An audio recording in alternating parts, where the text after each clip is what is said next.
Hola a todos, sean bienvenidos a la segunda parte del modelado de sistemas mecánicos, donde modelaremos el tren de engranajes. En sistemas mecánicos rotacionales es común encontrar dos ejes acoplados a través de engranajes. Un engranaje es básicamente un mecanismo utilizado para transmitir potencia de un componente a otro. Un esquema simplificado de un sistema de dos ejes acoplados a través del tren de engranajes es el que se muestra en la figura, donde tenemos el tren de engranajes en sí, que se simboliza por este elemento con una relación de radios, el engranaje 1 con radio 1 y el engranaje 2 con radio 2. El primer eje donde se aplica el par de entrada, la masa inercial del primer eje que gira a una velocidad omega 1, el coeficiente de amortiguamiento del amortiguador rotacional V1 y una fuerza de carga opuesta al sentido de la que genera el par aplicado sobre el eje proveniente del sistema acoplado. Por su parte, en el segundo eje se tiene el par transmitido T sub 2 que genera una velocidad de giro omega 2, la masa inercial del segundo eje se representa por J2 y el coeficiente de fricción viscosa del segundo amortiguador por V sub 2.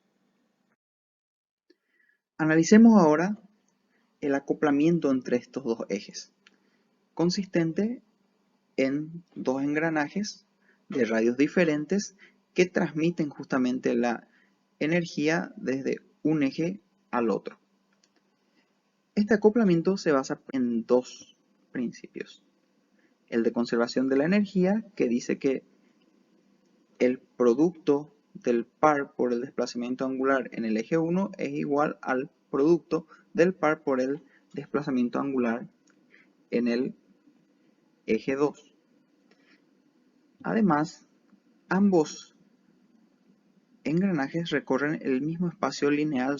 Entonces, como la distancia lineal es la misma, quiere decir que el desplazamiento angular por el radio 1 es igual al desplazamiento angular 2 por el radio 2. Así también la velocidad angular 1 por el radio 1 es igual a la velocidad angular 2 por el radio 2.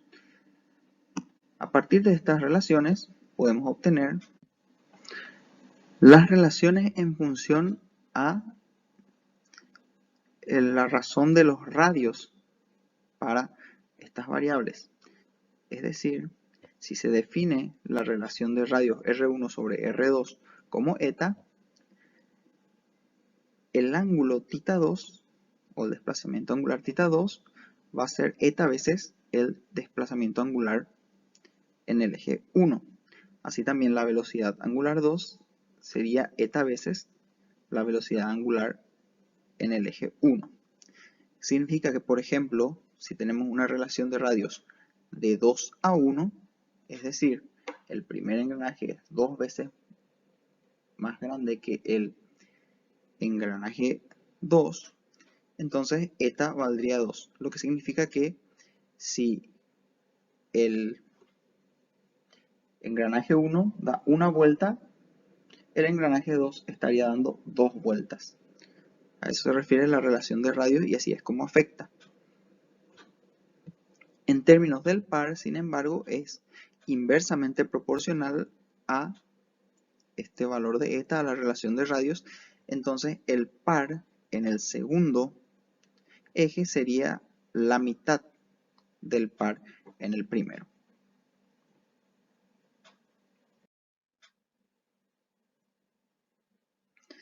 Pasemos entonces a obtener el modelo del tren de engranajes para estos dos ejes acoplados, donde para el primer eje tenemos el par de entrada T sub m, que hace que el eje gire a una velocidad omega 1.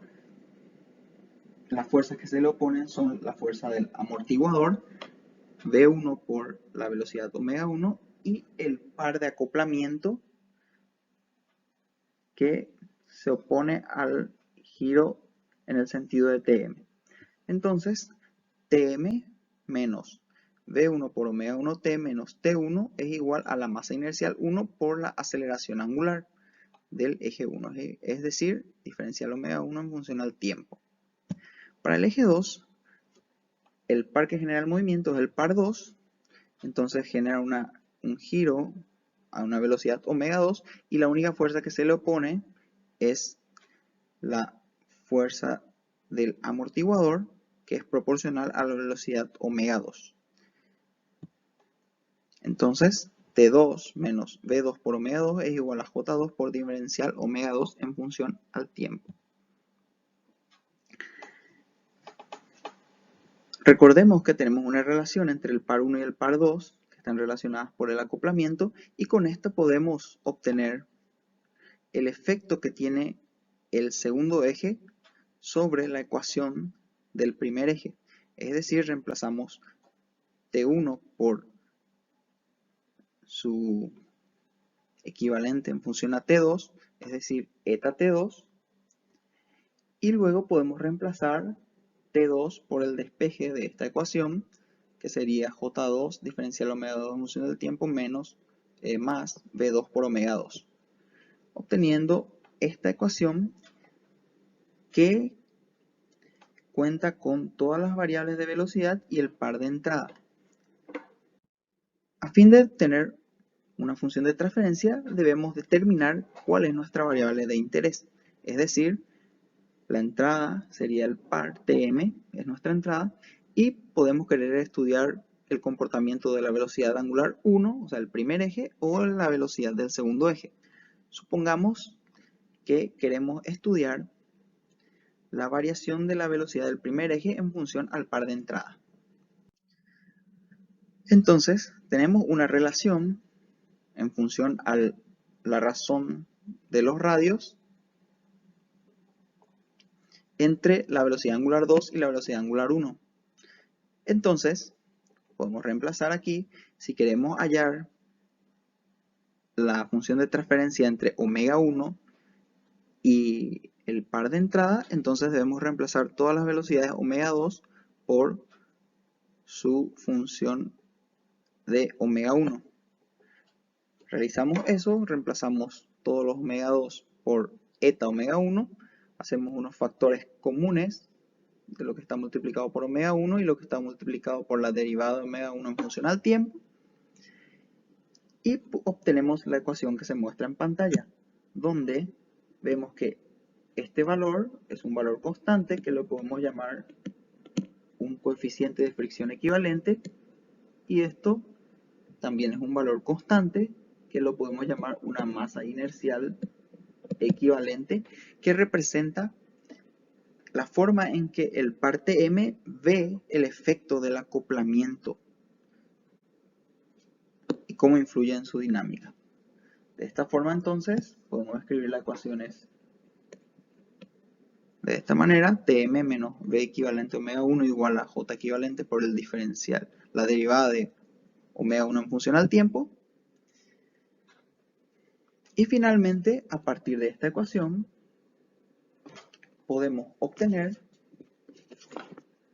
la función de transferencia deseada, es decir, aplicamos la transformada de Laplace.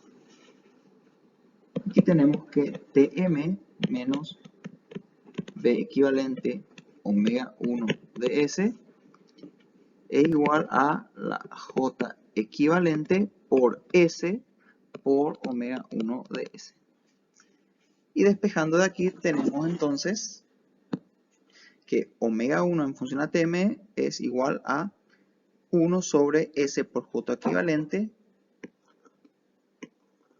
más V equivalente. Es decir, finalmente el sistema sigue siendo de primer orden y el efecto del acoplamiento solo se ve reflejado en la variación de estos parámetros: la masa inercial equivalente y un coeficiente de fricción viscosa equivalente en función al acoplamiento introducido.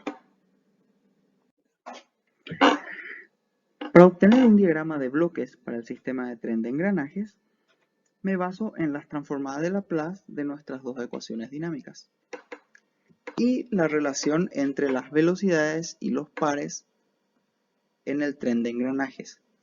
Entonces, partiendo siempre primeramente de mi entrada, que en este caso es el par mecánico de entrada, al mismo le debo restar el par 1 por un lado y además le debo restar B1 por omega 1. Esto es más, esto menos.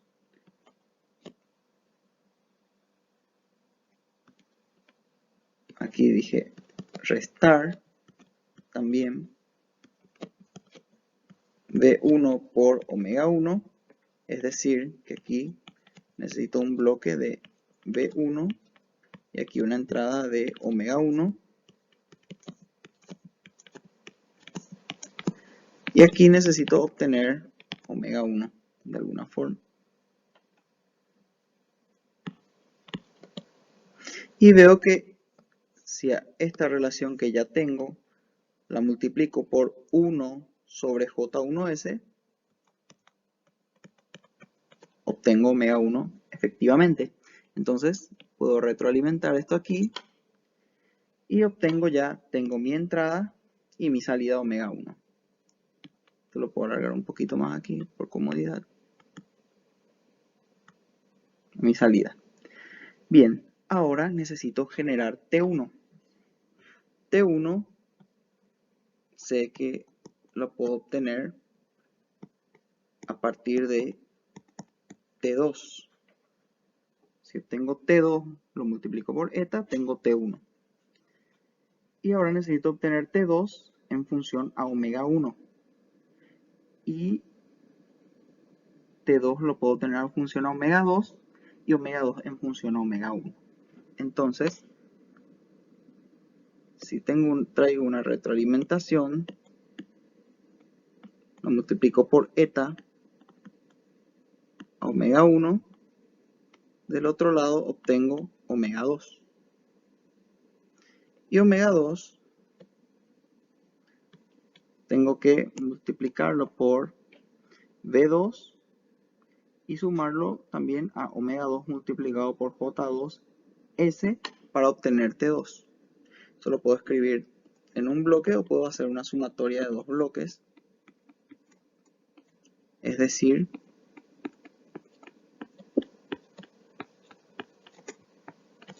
tengo que sumar B2 por un lado y SJ2 por el otro. Y con eso obtengo T2, multiplico por eta y tengo T1. Y tengo mi diagrama en bloques para el sistema de dos ejes con tren de engranaje. Aquí es importante ver que en términos de este bloque en particular podría hallar rápidamente un equivalente, ya que aquí no tengo ninguna señal de importancia, o sea que podría tener un solo bloque que me dé directamente de omega 2 T2, que es lo que me interesa, que es hallando el equivalente de este bloque, que son dos bloques en paralelo, es decir, eso es equivalente a B2 más S por J2, un solo bloque, donde entre omega 2 y la salida sería T sub 2. Esto es solo por respetar el orden. Omega 2, B2 más SJ2, T2. Es una forma de reducir esos bloques que lo puedo usar o no en este caso. Y finalmente, este es el diagrama en bloques del tren de engranaje. Muchas gracias a todos por ver el video y nos vemos en la próxima. Chao.